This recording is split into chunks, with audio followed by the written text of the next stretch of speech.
We're flying out of Chicago, and sadly, the Polaris Lounge is closed for renovations. Instead, we have the standard United Club, which isn't bad. Breakfast includes items like fruits, cereals, and toast. If you want something heartier, there's eggs, tots, and sausage. Here we have even more fruits, a salad bar, and bagels. For me though, it's about the coffee. No better way to start the day than an iced espresso. Our gate's on the other side, down these escalators, and through the famous tunnel that's lined with neon tubes, which create a rainbow effect. Mandy's flying first class today while I'm in business, but they still let me line up with her.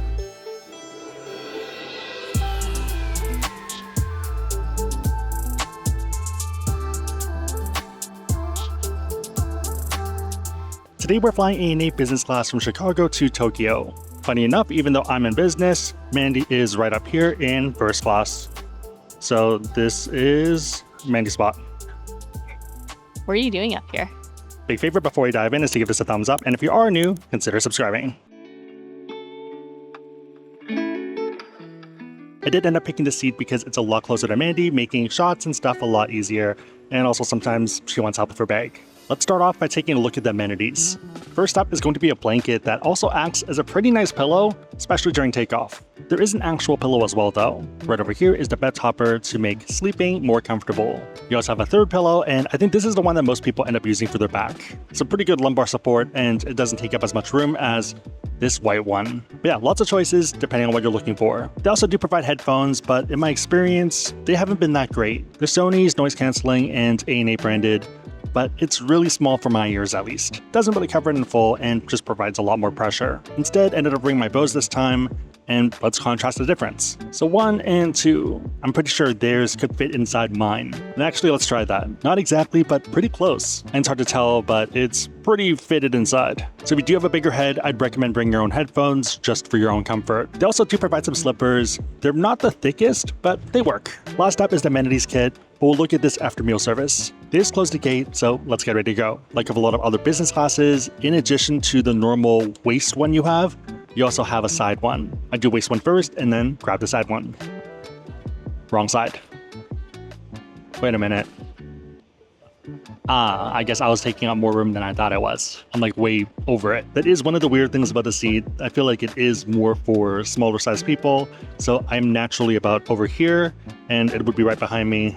You would have to be kind of over here for it to work well. Otherwise, it does kind of cut into your neck. Might also be a skill issue on my end though. But yeah, both belts pretty much go together. So you click together and you can put it in. The shoulder one is for takeoff and landing, and when you're up in the air, you can generally just use the waist one. Even for business, there are a few cabins, but pricing wise, it's pretty much exactly the same. It's just picking the seat you want.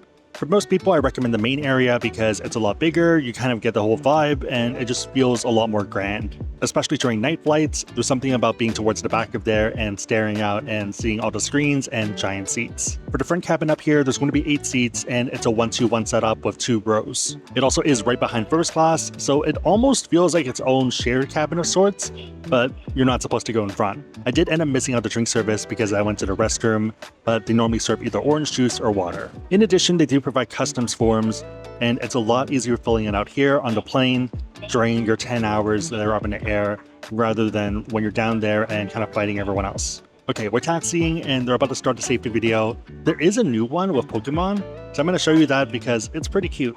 Guessing it's a long flight if Farfetch is on board. Make sure your seatbelt's on, otherwise you can hit your head. I guess their safety demonstration's better than mine.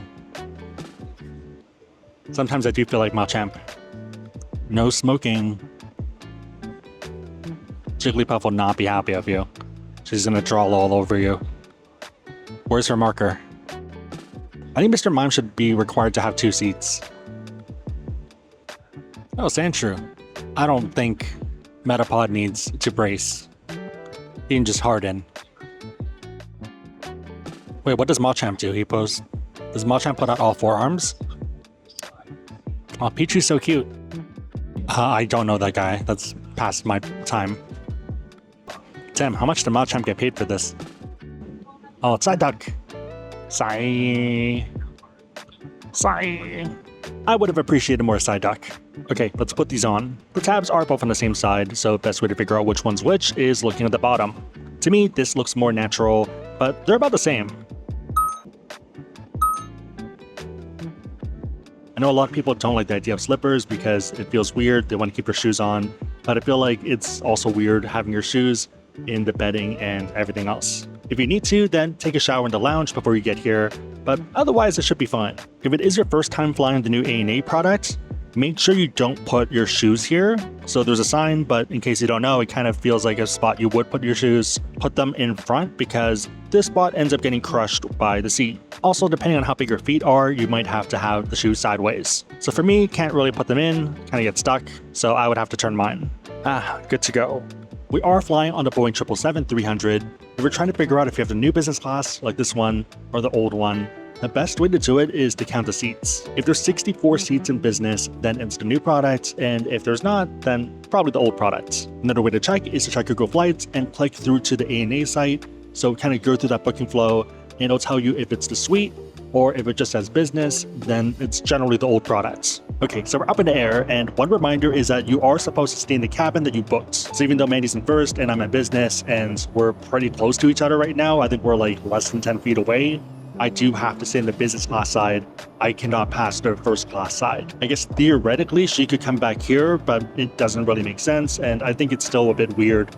Generally, stay in the cabin that you're booked into unless you need to for an emergency or other special circumstance. So yeah, helped her have some pictures before takeoff, but otherwise, I'm gonna see her underground. If you are someone that wants to book business or first, but you don't want to spend a ton of money, then one of the best ways is going to be points. There are a ton of options for this depending on the points you have, programs you want to transfer to, and whether you want more availability or you're fine with less. If you're curious, I'll put a blog post down below, but we almost always use points when we can, especially when it's super advantageous. On that note, if you want to learn about cards to get these points and you want to support the channel, we do have links on the website, asksavvy.com, and also down below in the description box. Make sure the links are competitive, but otherwise, it is a huge way to support the channel, so thank you in advance. Okay, let's set up for meal service. First up is going to be the table. Let's take a look at today's menu. Here are a few sake options, as well as soju down here, champagne right up here, as well as 2 white wines. If you're looking for red, then these are the options. Also a ton of aperitifs, cocktails, whiskeys, and spirits. I'm kind of curious about Beef Eater because I've never heard about it before, and it sounds interesting. If you're more of a beer person, there are a few here, as well as dessert wines, brandy, and liqueur. If you don't want any alcohol, then there are some non-alcoholic drinks as well. So pretty big range from sodas to coffees to teas. Okay, so the mousse is here. It's going to be caramelized pear and artichoke with smoked salmon canapé. It looks really good. Okay, let's start with the caramelized pear first because I feel like the flavors there have to be a bit more subtle. That's really good. Like absurdly good. Like I would expect that at a very nice restaurant. Still not Michelin level because you could tell that it's mass prepared, but it's really tasty. Perfectly sweet with a bit of tartness and nice crunch to it, and chilled. Really, really good. I could eat a bowl of 10 or 20 of those. I'm not really an artichoke person, so this is going to be interesting. Pretty much cold and with a bit of tanginess to it. I'd like it's not stringy though. I feel like I've had other artichokes where it's not great and it just tastes like a chew fest or a string fest. Really smooth here. I wouldn't order it at a restaurant, but it's nice. The candy walnuts are also really good. You can tell that it's actually made rather than bought from one of those big jugs. It's good. Next up is the smoked salmon canapé. The smoked donut is amazing. Pretty much an umami bomb. Yeah, it feels chewier than other smoked salmon I've had. That's really good though, and if I'd had to guess, they probably smoked it for a bit longer than normal, but in a good way. Delicious. For the drink, I got the ANA original drink. So the aromatic kabosu. Pretty good. Kind of tastes like a lemonade, but less harsh, less acidic, and in your face. A bit subtler, and I'm a fan.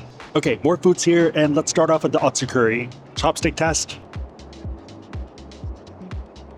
Good chopsticks. So good ones don't splinter, and they break evenly. For the otsukuri, there's going to be seared tuna and also scallop. In addition, there is some soy sauce as well. Let's start off with the scallop, and there's a pretty good sear. A little bit of wasabi and a bit of soy sauce. The sear makes it interesting and gives it two different textures. So one side is a bit more chewy and cooked and has that crisp to it, and the other side is normal sashimi. It does suck that it is cold though, so it is a bit jarring because you would expect one side to be warm, but it's cold all the way through. Still really good though. You have the sweetness of the scallop and that fiery tastiness from the char.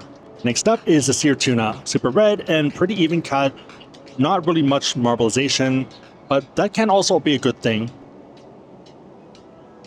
Definitely not the most flavorful, it's not ultra raw or anything, but it's super clean and it's not chewy at all. Yeah, really good flavors. I also really like the contrast of the sear. I'm generally not a tuna person, but this is a good one. Next up, we have steamed sea bass with Chinese cabbage. Pretty unique dish. You have crunch, you have kind of softness, you have chewiness, and you also have tart and a lot of different flavors and things going on. Okay, diving through the Zensai, we have a bunch of items here, and I'm gonna kind of speed run it because I am a bit behind. Shrimp's okay, bit of sweetness to it, and there's something else going on too, but not that impressive. Pretty singular flavor-wise. Tamago's pretty good, really good flavors. I've had better elsewhere, but this scratches the itch.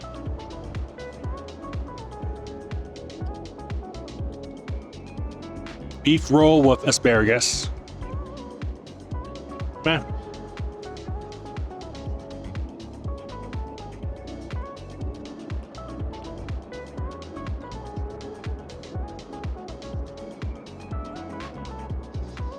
The Utsu curry is definitely the highlight for me, and other ones are fine. Okay, moving into the main dish, we have steamed rice, Japanese pickles, and also miso soup down here. And over here, we have summer beef in soy-based sauce. Let's start with the miso soup. I really like that the green onions come out flavor-wise. Rice, pretty normal, and beef.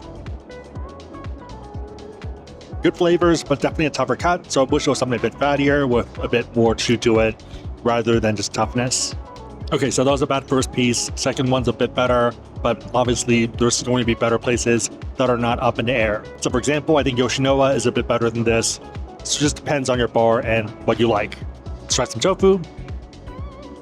Not bad overall, but for me, the highlight of this batch is going to be the miso soup, which feels kind of crazy to say. The other items aren't bad, but something about that miso soup. So I think the reason the miso soup is really good is that it's super earthy, and there's also little mushrooms in there. But yeah, it just has so much umami, and it's delicious. Last up, we have dessert, and there's 3 different items you can pick from. You can have 1, 2, or all 3. I ended up getting the fruits, and also the panna cotta. I must start with the fruits first, because if you do the other way, the fruits generally taste a bit more sour. Orange. Pretty normal orange. Watermelon. That's a perfectly ripe watermelon and delicious. Cantaloupe. Not bad. I've had more ripe. That's good. How do you do, honeydew? Watermelon wins and clears the rest of the fruit. Next is the caramel panna cotta. So first off, I like that it's not too sweet. Other than the caramel, panna cotta itself is pretty normal. The panna cotta is a bit interesting, so it's not the flavor I expected. I think the panna cotta itself is also caramel. Oftentimes it's vanilla, and then the caramel's just on top. I think it's less flavored, less sweet caramel panna cotta with more caramel on top of it. It's one of those dishes that are good, but I also don't think I'd order it again. Also some green tea. In case you're wondering how these are shot, I'm going to give you 30 seconds behind the scenes. Right over here is the A-roll, so the main camera, and it's the Pocket 3. As long as you have good lighting like we currently do, then it works wonders and it's amazing. If you are in more of a low light situation though, then you do need a bigger camera. So it's camera number 1, camera number 2 is right over here, and that's a secondary shot just to add a bit more perspective. So camera 1, camera 2, and main plate. Down here is the FX3, and it's for more kind of B-roll shots and nicer ones. Also really helpful for low light situations where you can't control the light, where it's not out. Main disadvantage is that it is a lot shakier and you're going to have to stabilize in post or bring a gimbal or just deal with it. Pocket 3 has its own stabilizer system. Action 5 is an action camera and is really good at that as well. This you have to be a lot more steady-handed, and it works for those close-up shots where you're going slow and kind of being precise, but a bit tougher for kind of the talking shots like this because you can move around a bit more, and also it's a lot harder holding it like this when you're trying to eat. The seat itself is also pretty gigantic, and you could easily fit 2 people. For example, Manny came back here to talk about our food, and we both happily sat here. It wasn't too cramped at all. For example, 1 pillow, 2 pillows, and you still have a little bit more room towards the left. This is the top-down view, so a pillow over here towards the edge touching it. And this one, you still can actually move around, and yeah, a lot of room. The material itself is also pretty comfortable. I guess I wish there was a bit more to help with people that run hot, but it works. Though there are some other seats that have different material towards the lower back to make it easier to cool down. Over here is a leather cover that they can replace. So it does peel off, and once it wears down, then they can put a new one. Idea being that it's a lot easier to replace this rather than the whole seat. It also does a pretty good job of covering the seat belt, and you don't feel it as much. Top area also has a leather trim, and you have a bunch of lights, so one on the left and one on the right. One interesting thing about the seats is how they're positioned. So you do face another person, and they're pretty much facing you. The seat itself is curved, and it is a lot tighter around here, but you can still sit here, and it's pretty comfortable. Over here is the USB and the plug for the headphones. Life jacket over here. Over here you have another headphone jack and the buttons for the sliders. Same thing for over here. And this is the view from above the slider. Pro tip, but make sure you close the doors fully, otherwise they might not be fully engaged. If you are closing it, make sure to push it through all the way through, because otherwise it might get stuck and not register. So for example, right now I can kind of push it such that it locks. It's fully closed, it's not opening, the spring is kind of engaged there, but this button isn't engaged yet because it's not pushed fully tight enough. So right now, even if I push this button, it's not going to do anything. Push it a little bit more, and it'll turn on. Over here you have another light and also a hook for any jackets or sweaters. There is a small compartment over here, but it's super small. For example, Action 5 fits pretty easily, but I would say even a phone might have a tough time. So for example, mine is on the struggle bus. I'm actually kind of curious what people would put in here nowadays, because I can't really imagine that much. Maybe AirPods or something super small. The table system is pretty smart, and I'm a big fan of it. So it opens up like this, and you have a little flap here that pretty much closes off once you fully pull through. So it looks a lot nicer. Once you put it away, it pushes back in by itself. There also is a handle here, otherwise it locks into place, so it doesn't really move unless you pull it. Opening it, you have a lot more room and plenty of space to either eat or work. One thing I like about the new planes is the windows. It is button powered, and you kind of have 3 different settings and a lot of micro settings in between. So for example, this is going to be fully closed. You can also have it a little bit open, so let's say you bring it up, press it again to stop it, and you have a little bit. If you want more, same thing. If you open it up all the way, then you see the outside. So this is fully closed for sleep mode. If you're curious what the lights look like, number 1, and you can press these multiple times as well in order to change their intensity. So again, again, and again, 3 times, and it's off. 1, 2, 3. That's 4 times it's off. There also is the meal light, which is going to be this one. 1, 2, 3, 4. You might notice that the seat is a bit dark when all the lights are off, and there are some accent lights as well. This one's kind of an on and off system, but pretty good. I'm still waiting for airlines to give you the option to change colors for those lights, because I think that'd be pretty cool. Also probably super unnecessary. I have a bunch of stuff down here, but there also is a light here as well. Speaking of which, the footwell is pretty gigantic. The fact that I had all my pillows and also a bunch of stuff here, and it was still fine. We talked about the side-to-side room and how you'd be happy even if you are a bit wider. I think you're also going to be happy if you're tall. So shoes are off because they provide slippers, and I think they do want you to take off your shoes and not get grime through the seat. This is me in my default position, and there's plenty of room. So scoot myself fully back, but the same, and yeah, plenty of room. Even if I was super relaxed and wanted to kind of go into sloth mode, I can still kind of do that. And I'm actually not even touching the edge. I pretty much have to have my neck at a weird angle where it's the only thing holding my body up for me to touch the edge, and even then it's just with my toes. I think if you're under 6'6", you're not going to be complaining. With that said, that's more about sitting mode, but if you're in sleep mode, it's a different story. Also, in case you're curious, this is what the cabin looks like with all the lights off and the windows closed. A lot darker and pretty cozy. Accent lights off, and it gets pretty dark. Unsurprisingly, if you turn on all the lights in your seat, it gets a lot brighter. Over here is your little cubby. You have a mirror over here, area to hold stuff, and more of the same over here. It's not the cheapest though, so don't expect to hold too much. So for example, I couldn't put this big camera in there given the size. Using a phone as an example, it's about the size of a phone, but I don't think you'd be able to close it this way. probably have to turn it the other way. Over here is a standard outlet and also a USB plug, and also an HDMI if you want to plug in your laptop to the screen, or maybe even your phone. One tactic I've seen is plugging your laptop to play your own movies, and then just connecting with headphones via Bluetooth to your computer, but basically treating this as a big display. Last but not least, we have the remote. Given how far you are from the screen, you don't really want to be leaning forward the whole time to press stuff. You have a remote for that. Pretty standard for the most part, but yeah, I still feel like I sometimes end up touching it because I guess I'm just used to it. It's really awkward at first when I'm leaning forward to touch the screen and they're asking me why I'm doing that compared to just using the remote. If you're looking to relax, there are a ton of movies as well as videos, and yeah, a lot of things you can do on the computer.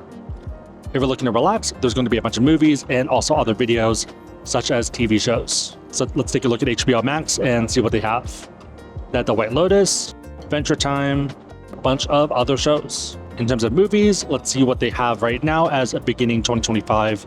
They have Transformers, Alien, Joker, and I don't recognize the other ones other than Deadpool. Yeah, pretty decent number of movies. If you want to watch a movie and chill, there are a lot of settings for the seat, and you can kind of micro adjust it to your taste.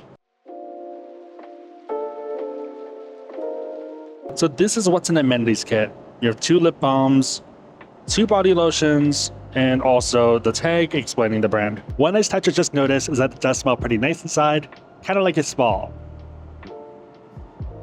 This is the collapsible bag, and there is a pretty cool color scheme to it. So it has a fade, and it kind of reminds me of the clouds. This one also smells pretty nice. Okay, so I was still a bit hungry and not that sleepy. Felt like there wasn't that much protein in the first meal, so ended up ordering some snacks. I got a vegetable soup and the Reuben sandwich and also a Diet Coke. Okay, let's give it a taste. So taste-wise, it's not bad. I just wish it was actually fully heated up or more heated up. It's pretty cold, if not completely cold. And also there's not much pastrami.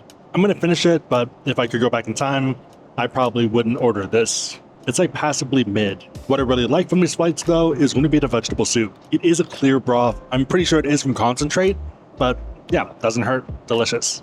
Also watching Bullet Train, which is a pretty good movie to leave on the background, especially on the way to Japan. Okay, maybe it's weird, but I'm still hungry and I'm tempted to order more food. Maybe a bit embarrassing, but I feel like I am in my normal caloric range for normal everyday life. Let's do it. Okay, ramen's here and it smells amazing. If you like garlic, definitely get the ramen. This is by Pudo, which is one of the more famous ramen chains. It smells so good. Also a sauce pack with some spice, and we do have a bit of turbulence, so video might shake a little bit more than I'd like. So I ordered 2 heavy items, and I have 2 large platters now, or I guess serving trays, and I have to turn them diagonally so they fit. Also, I really like that they added sesame oil. It's a nice little touch compared to the Reuben sandwich, which felt a bit more haphazardly prepared. If you like ramen and tasty flavors, definitely worth a try. Let's try the curry. I think it's actually pretty good and a bit unique there, and I would get it, but I think the ramen is still one notch up for me. Ramen's pretty much S tier. Curry is at say A or B tier. If you're hungry and you need to fill up though, then the curry does a pretty good job. I'm gonna go back to the movie and finish off these items.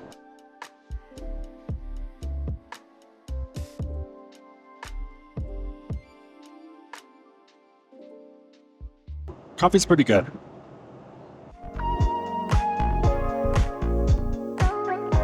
So we're in the bathroom, and there's a lot of amenities in here as well. So toothbrush and toothpaste, mouthwash, face and body sheets, and they do end up refilling them throughout the flight in case you're curious. The setup itself is pretty straightforward, so you have a bunch of lights on the mirror, your baby changing station, and also the seat down here. One big difference compared to other non-Japanese airlines is going to be a bidet. So yes, even on the flight, there's a bidet, which is crazy. Also, I'm a fan of the wallpaper and looks pretty nice. If you're changing into pajamas, they recommend you stepping onto this in order to make sure you don't get your pants dirty. So this is meant to be clean and you don't step on it with slippers that might have liquids from the bathroom. There's soap from A&A and otherwise pretty standard with the sink. Also, the garbage bin is a step one, which is nice and convenient compared to some other airlines. Okay, gonna try to get a bit of sleep and let's brush our teeth.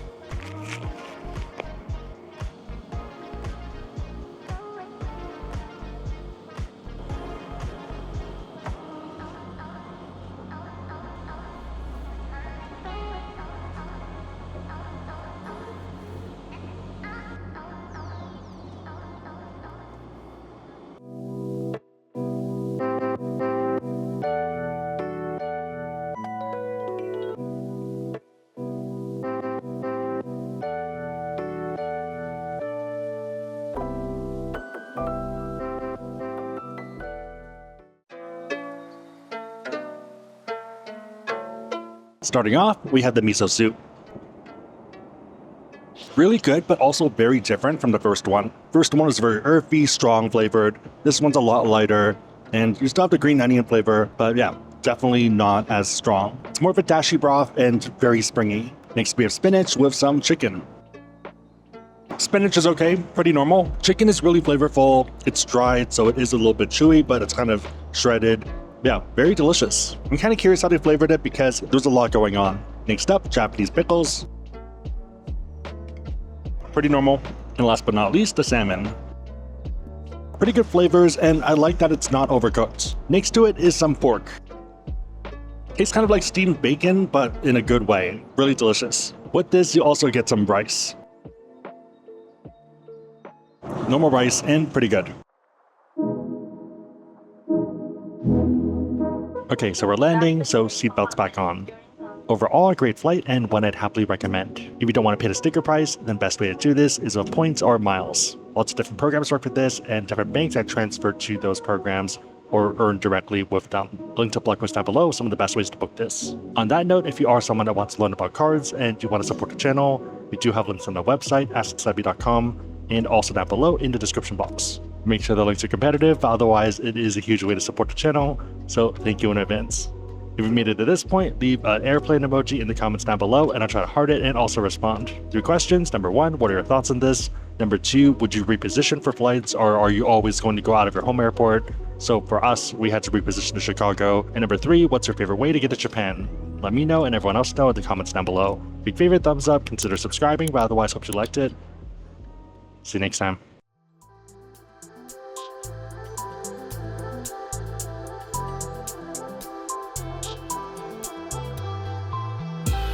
Good morning.